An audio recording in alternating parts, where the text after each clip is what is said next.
Sa ngala ng Ama at ng Anak at ng Espiritu Santo. Amen. Ama sa langit, kung paano kita pinasasalamatan sa aking kaligtasan na ibinigay mo sa akin bilang isang libreng regalo ng biyaya sa pamamagitan ng pananampalataya sa Panginoong Hesus. Salamat din na ang iyong banal na Espiritu ay nagpabuhay sa akin sa Kanya at inilagay ako sa pamilya ng Diyos at sa katawan ni Kristo. Salamat na Kanyang inilagay ang Kanyang tatak ng pagmamay-ari sa akin at nanirahan sa loob ng aking puso, upang ako'y bigyan ng kapangyarihan sa aking espiritual na lakad, upang ako'y bigyan ng kapangyarihan habang unti-unti niyang binabago ako sa isang kaibig-ibig na pagkakahawig ng Panginoong Hesukristo mismo. Ipinagdarasal ko na ang banal na Espiritu ay mamunga at gumabay sa lahat ng bagay, at matuto akong makinig sa malumanay na mga pahiwatig ng Kanyang tinig, habang binabasa ko ang iyong salita o nakikipag-usap sa iyo sa panalangin. Bigyan mo ako ng biyaya na makilala ang Kanyang maliit na tinig habang hinahanap ko ang mga banal na kasulatan sa araw-araw. At bigyan ako ng karunungan na kailangan kong makilala ang iyong espiritual na mga pahiwatig. Sa pamamagitan ng makadiyos na mga Kristiyano, sino ang maaari ma-prompt na mag-alok ng direksyon o magbigay sa akin ng payo? Naway panatili ko ang isang bukas na puso at bumuo ng isang matuturuan na espiritu. At ipinagdarasal ko na maaari akong lumakad sa iyong mga paraan at mamuhay ng isang buhay na nakaluglugod sa iyo. At niluluwalhati ang aking Ama sa langit. Tinatanong ko ito sa pangalan ni Jesus. Amen.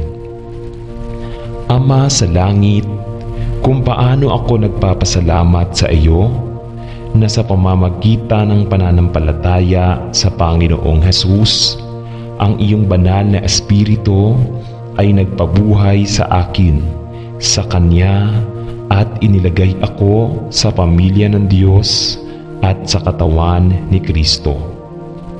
Salamat na Kanyang inilagay ang Kanyang tatak ng pagmamay-ari sa akin at nanirahan sa loob ng aking puso upang ako'y bigyan ng kapangyarihan sa aking espiritual na lakad, upang ako'y bigyan ng kapangyarihan habang unti-unti niyang binabago sa magandang pagkakahawig ng Panginoong Hesukristo mismo. Dalangin ko na ang banal na Espiritu ay humantong at gabayan ako sa lahat ng bagay, at matuto akong makinig sa malumanay na mga pahiwatig ng Kanyang tinig. Naway binabasa ko ang iyong salita o nakikipag-usap sa iyo sa panalangin. Bigyan mo ako ng biyaya na makilala ang Kanyang maliit na tinig habang hinahanap ko ang mga banal na kasulatan araw-araw, at ang karunungan upang makilala ang iyong mga espiritual na aral. Kapag ang mga makadiyos na Kristiyano ay sininyasan na mag-alok ng direksyon at bigyan ako ng payo, naway mapanatili ko ang isang bukas na puso at bumuo ng isang matuturuan na espiritu, at ibinagdarasal ko na maaari akong lumakad sa iyong mga paraan at mamuhay ng isang buhay na nakalulugod sa iyo. At luwalatiin mo ang aking Ama sa langit. Tinatanong ko ito sa pangalan ni Jesus. Amen. Ama sa langit, paano ko pinagpapala ang iyong banal na pangalan para sa kahangahangang gawain na ginawa ng iyong banal na Espiritu sa bawat buhay ng iyong mga anak habang hinihubog mo kami at pinapasok mo kami sa mga taong magkakaroon ka, tayo ay maging. Salamat sa gawaing paghatol na ginawa mo sa aking buhay at para sa proseso ng pagkahinog na patuloy na nagaganap ngayon habang sumusuko ako sa iyong patuloy na pagtuturo, pagsasanay at pagwawasto na nakaprogram sa loob ko. Ibigay mo sa akin na manalangin ako kasama ang iyong pang-araw-araw na tulong at patnubay, at naway matutunan ko ang maraming mga aral na hinahangad mong ituro sa akin habang patuloy kang umaaliw at nagwawasto. Naway maging handa akong matutunan ang lahat ng ituturo mo sa akin, at naway maging mas sensitibo ako sa iyong mga babala at pag-uudyok. Ibigay mo sa akin na manalangin ako, mga taenga, upang marinig ang iyong maliit na tinig, at isang puso na handang lumakad sa landas na pipiliin mo para sundan ako. Naway maging handa akong pumunta sa iyong pinamumunuan, gawin ang gawain mo sa akin, at isuko ang pinili mong alisin sa aking buhay. Kahit na hindi ko maintindihan, I pray that in the strength of your Spirit, I may learn to say, "They will be done," no matter what the cost, at bigyan mo ako ng lakas ng loob na tanggapin ang iyong kalooban para sa aking buhay. Hinihiling ko ito sa mahalagang pangalan ni Jesus. Amen. Mahal na Ama sa langit, napakatagal ko nang inaanod sa aking espiritual na paglalakad, at alam kong kailangan ko ng espiritual na wake-up call. Ipinagdarasal ko na sa pamamagitan ng iyong biyaya, tutulungan mo akong gisingin ang aking sarili mula sa espiritual na pagkakatulog na ito, at tumalikod sa anumang espiritual na katamaran at kawalang interes na maaaring ipinakita ko sa iyo. Pasiglahin ang aking pananampalataya at pag-asa. Ang aking tiwala at pagsunod, nananalangin ako. Paano ko pinupuri at pinasasalamatan ka na sa biyaya ay sinugo mo ang iyong banal na Espiritu upang patatagin ang aking puso, at ang aking katawan ay naging isang banal na templo ng Diyos. Patawarin mo ako, Panginoon, sa mga panahong hindi ko pinansin ang katotohanan ito at napabayaan kong isabuhay ito sa aking buhay. Patawarin mo ako sa maraming beses na dapat ay nagdadalamhati o napawi ko ang iyong gawain sa aking buhay, at magpapanibago ng tamang espiritu sa loob ko. Nananalangin ako. Tulungan mo ako, Panginoon, upang alisin ang aking kawalang ingat o saloobin ng kawalang interes, at naway lumago ako sa biyaya at sa kaalaman mo. Alam na ito ang iyong kalooban sa buhay ng bawat isa sa iyong mga anak. Itaguyod mo ako ng iyong matuwid na kanang kamay at panatilihin mo akong laging nakatingin kay Jesus na siyang may akda at tagapagtapos ng aking pananampalataya. Hinihiling ko ito sa kanyang pangalan, sino ang namatay para sa akin upang ako ay mamuhay kasama niya sa kaluwalhatian. Amen. Ama sa langit, patawarin mo ako sa panahong inilalayo ko sa iyo at maging abala sa sarili kong mga kagustuhan, pangangailangan at pangangailangan. Patawarin mo ako para sa mga oras na hinanap kita lamang kapag nagkaroon ako ng problema o natuklasan ang isang pangangailangan. Salamat Ama sa pagiging tapat at laging nakikinig sa aking mga panalangin. Kahit na sa mga pagkakataong alam kong hindi ako tapat sa iyo. Salamat Ama na ikaw ay mananatiling tapat sa iyong salita at sa iyong mga anak na aking pinupuri at sinasamba. Erinyo ang aking espiritu sa loob ko, nananalangin ako. Pasiglahin ang aking tiwala at pananampalataya sa iyo upang mapaglingkuran kita ayon sa nararapat sa iyo, sa mapagpakumbaba ng puso at kusang pagsunod.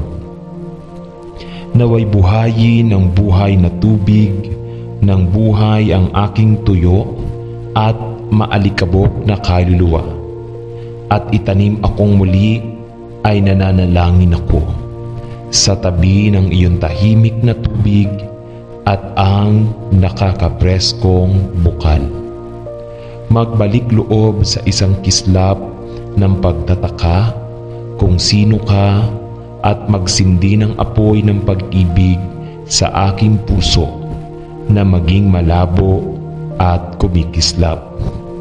Dahil ikaw ang aking Diyos, sino ang tumubos ng aking buhay mula sa hukay at inilagay ang aking mga paa sa bato ng aking kaligtasan.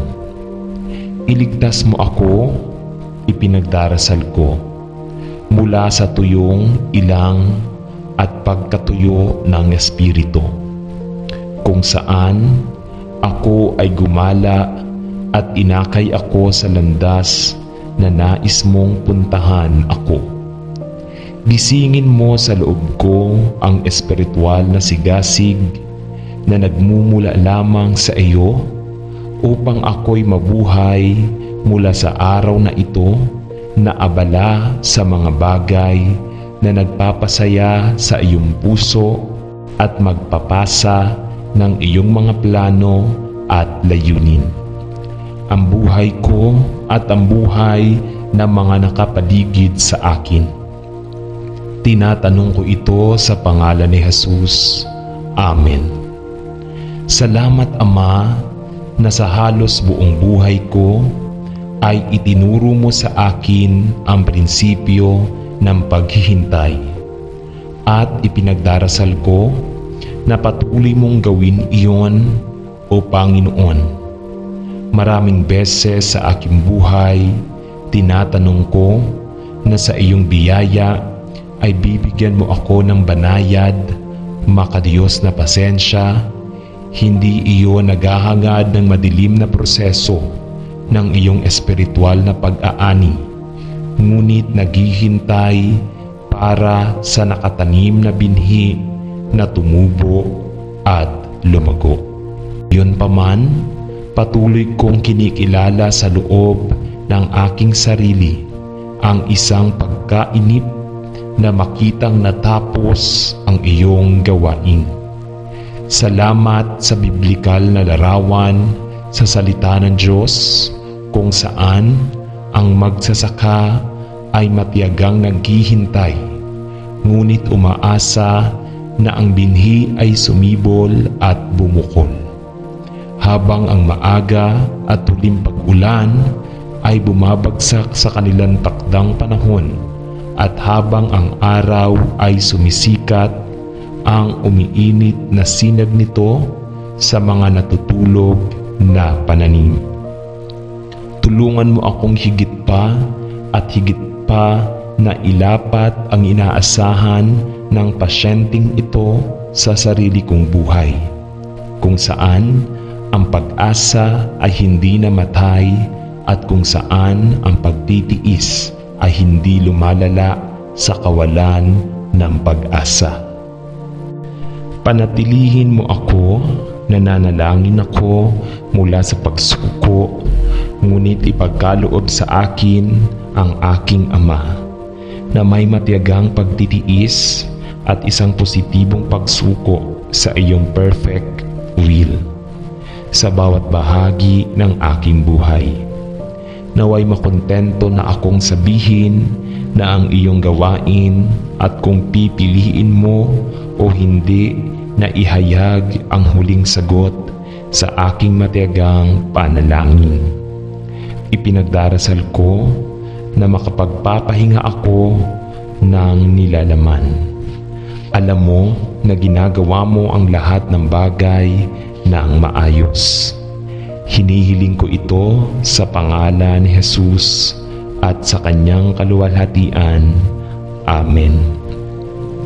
Salamat Ama sa kaloob ng nananahan na banal na Espiritu na nagpapatotoo sa aming espiritu na kami ay iyong mga anak.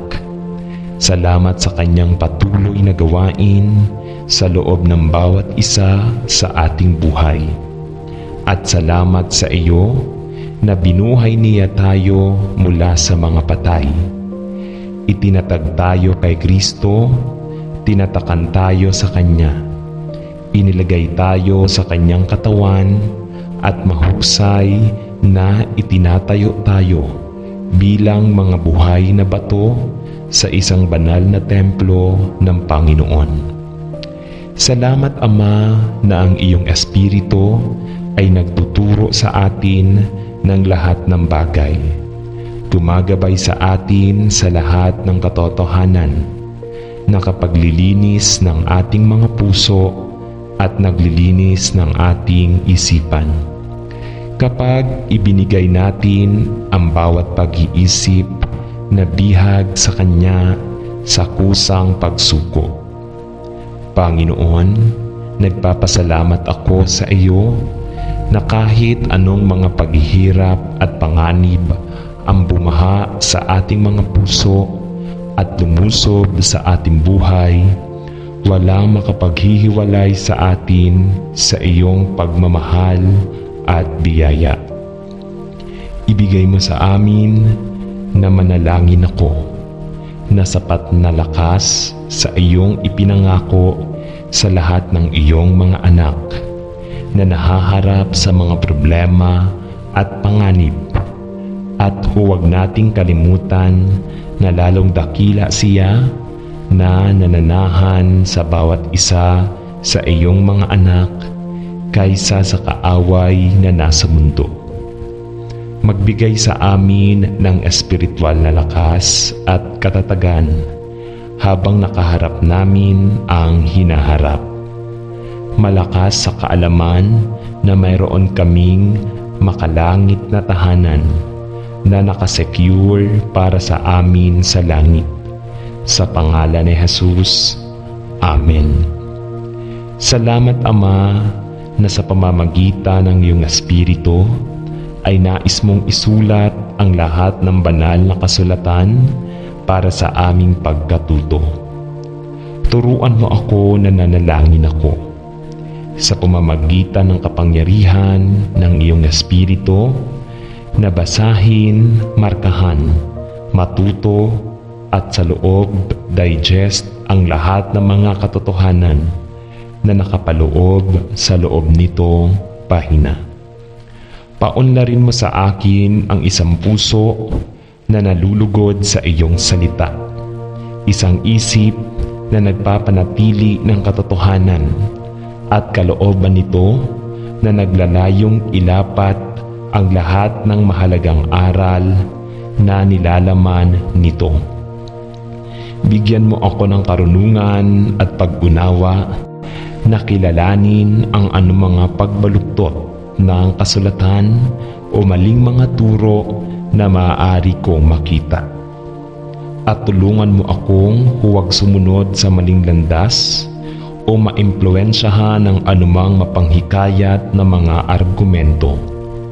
Ngunit tulungan mo akong laging gabayan ng iyong salita ng katotohanan, gaya ng ipinangako mo sa lahat ng nagmamahal sa iyong salita. Bigyan mo ako ng lakas ng loob at biyaya na sabihin ang iyong salita ng katotohanan sa lahat ng maaaring tumawid sa aking landas ngayon. At ipinagdarasal ko na sa iyong lakas ay sasabihin ko ang iyong salita ng katotohanan at pag-ibig. Sa pangalan ni Jesus ay nananalangin ako. Amen. Ama sa langit, pinasasalamatan namin kayo na sa pamamagitan ng iyong Espiritu ay nais mong maisulat ang lahat ng banal na kasulatan para sa ating pagkatuto. Salamat na ang iyong salita ay makapagbibigay sa atin ng lahat ng karunungan na kailangan natin, na nagbunsod sa atin sa pagliligtas ng pananampalataya kay Kristo at pakikipagkasundo sa Diyos. Salamat din na sa kapangyarihan ng iyong banal na Espiritu, ikaw ay nangako na gagabay sa amin sa lahat ng katotohanan. Ituro sa amin ang lahat ng kailangan naming malaman at sanayin kami na aming pinagdarasal upang mabuhay ng makadiyos kay Kristo Jesus. Paganahin kaming ilapat ang iyong salita sa aming mga puso sa pamamagitan ng pananampalataya, upang sa pamamagitan ng iyong Espiritu ay maisagawa namin ang mabuting gawain na iyong inihanda para sa amin na gawin, upang aming gawin.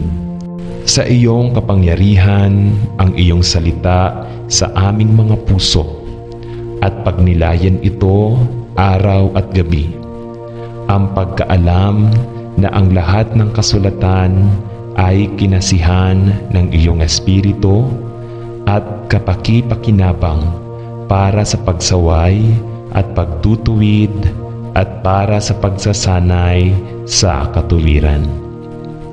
Naway ang salita ni Kristo ay manahan sa atin ng may kayamanan, at na sa kapangyarihan ng iyong Espiritu, ikaw ay naghahanap ng malalim sa mga panloob na recesses ng aming mga puso at isipan, upang matuklasan ang anumang lugar na hindi nakalulugod sa iyo, at para maitama natin ito sa iyong papuri at kaluwalhatian sa pangalan ni Jesus. Amen. Ama Diyos, ang aking galak ay gawin ng iyong kalooban, at ipinagdarasal ko na matuto akong maglakad sa pamamagitan ng Espiritu. Higit pa at higit pa sa bawat araw na lumilipas. Tinitiyak sa atin ng iyong salita na kung tayo ay lalakad sa Espiritu, hindi natin tutuparin ang pagnanasa ng laman. Hindi natin tutuparin ang pagnanasa at lalakad ayon sa kalooban ng Ama. Nirahan sa perfect submission, sa nananahan sa banal na Espiritu. Panatilihin mo ako na nanalangin ako na tumingin kay Jesus, naglalakad sa Espiritu at katotohanan, at nagtitiwala sa iyo ng aking buong puso. Dalangin ko na sa lahat ng bagay ay hahanapin ko ang iyong mukha, makikinig sa iyong malumanay na pag-uudyok at tumugon sa iyong maliit na tinig ng budhi. Tulungan mo akong mamuhay ng isang makadiyos na buhay, kung saan pinahahalagahan ko ang iba bilang mas mahusay kaysa sa aking sarili. Panatilihin akong makisali sa anumang anyo ng salungatan, ngunit sa halip ay maaari akong magpakita ng saloobin ng biyaya at pagtitiis na nagmumula lamang sa iyo. Turuan mo ako araw-araw na lumakad sa Espiritu upang mabuhay sa Espiritu at manalangin sa Espiritu at katotohanan. Gamitin mo ako, mahal na Panginoon, gaya ng iyong gagawin sa pagsulong ng iyong kaharian sa iyong papuri at kaluwalhatian. Sa pangalan ni Jesus ay nananalangin ako. Amen. Ama sa langit, ikaw ang Diyos ng kapayapaan at pag-ibig. At ipinagdarasal namin na ang iyong perpektong kapayapaan ay mapupuno ang aming mga puso at ang aming tahanan, at ang iyong mapagbiyayang pag-ibig ay palibutan ang aming pamilya upang kami ay magkaisa sa pag-ibig at isa sa iyo. Patibayin mo kaming sama-sama at naway pag-isahin kami ng iyong kagalakan sa matamis na pakikisama sa isa't isa at sa iyo. Bigyan mo kami ng iyong pag-asa sa aming mga puso at pagpalain ang lahat ng bumibisita sa bahay na ito. Salamat sa pagbibigay ng lahat ng kailangan namin ayon sa iyong mga kayamanan sa kaluwalhatian, at pigilan mo kaming kumapit ng mahigpit sa mga material na bagay ng mundong ito. Alam mo na naghanda ka ng isang makalangit na tahanan para sa lahat ng nasa pamilya ng Diyos. Naway ang iyong pagpapala ay nakasalalay sa amin at sa aming tahanan, hindi lamang ngayon kundi sa mga darating na araw, hanggang sa dumating ka upang dalhin kami upang makasama ang iyong sarili magpakailanman. Sa pangalan ni Jesus ay nananalangin tayo. Amen.